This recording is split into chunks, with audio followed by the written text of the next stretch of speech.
Budget দাখিলৰ পিছত বিধানসভাত কংগ্ৰেছ বিধায়িনী দলৰ বৈঠক অনুষ্ঠিত। আজিৰ পৰা বাজেট সন্দৰ্ভত সদনত হ'বলগীয়া বিতৰ্ক আলোচনা সন্দৰ্ভত বৈঠকত আলোচনা। উত্থাপিত বাজেটৰ কেইবাটাও বিষয়ক কেন্দ্ৰ কৰি সদনত সৰব হ'ব কংগ্ৰেছ। বৈঠকৰ অন্তত বাজেটখন নিৰ্বাচনমুখী বুলি প্ৰতিক্ৰিয়া ব্যক্ত কৰে বিৰোধী দলপতি দেৱব্ৰত শইকীয়াই। আজি এখন আমাৰ বাজেট উত্থাপন কৰিলে।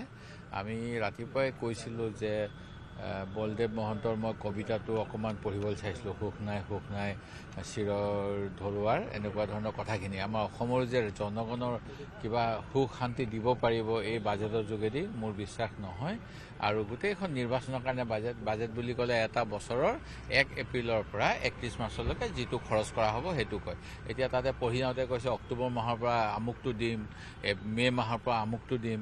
এতিয়া মে' মাহত কিয় দিবলৈ যায়? মে' মাহত দিবলৈ যাব পঞ্চায়তৰ নিৰ্বাচনটো এপ্ৰিলত পাৰ কৰি লওক আৰু এই টোপাই থাকিব। আমাৰ যে বৰষুণ পদূলি যে কি কয় পানী যে আমি বৰশী বালে যে টোপাব লাগে, যে কোনে খুটিব, এই চবকে খুটাব বিচাৰিব মানে বিজেপিক ভোট দিবলৈ।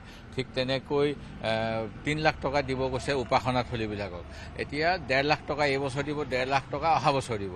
এতিয়া যদি কোনোবাই ঘৰ এটা বনাব বিচাৰে, ৱালখন বনোৱাৰ পিছত টিং লগাবলৈ আৰু চাগে অহা বছৰলৈকে ভোট দিবলৈ ৰৈ থাকিব লাগিব।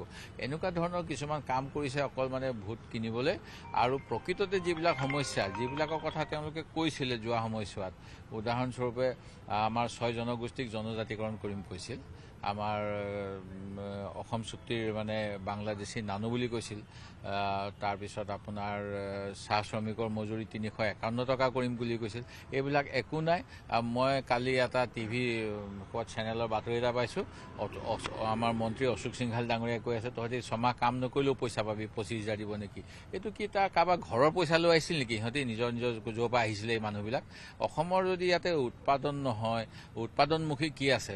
জলসিঞ্চনত আমাৰ এতিয়া তথ্য কি কয়, সদনত ভুল তথ্য দিয়াৰ কাৰণে এটা মানে ব্ৰিজ অফ প্ৰিভিলেজ অনা হৈছে যে তেওঁ কিয় সদনত মিছা কথা কৈছে। আমাৰ কৃষিত পানীয়ে নাই। এতিয়া এইবাৰৰ বাজেটত ৰুৰেল ডেভেলপমেণ্টৰ পইচা কাটি দিছে, কৃষিৰ পইচা কাটি দিছে, ইৰিগেশ্যনৰ পইচা কাটি দিছে। আমাৰ মানুহৰ এতিয়া ইয়াতে ইমান কেঞ্চাৰ হয়, কেঞ্চাৰ চেণ্টাৰবিলাক খুলিছে। মোৰতো সন্দেহ হয় কেঞ্চাৰ চেণ্টাৰবিলাক দৰৱ কোম্পানীৰ লগত কথা পাতি খুলিছে, আয়ুষ্মানৰ যাতে ইঞ্চুৰেঞ্চৰ পইচাকেইটা দৰৱ কোম্পানীকেইটাই লৈ যাব পাৰে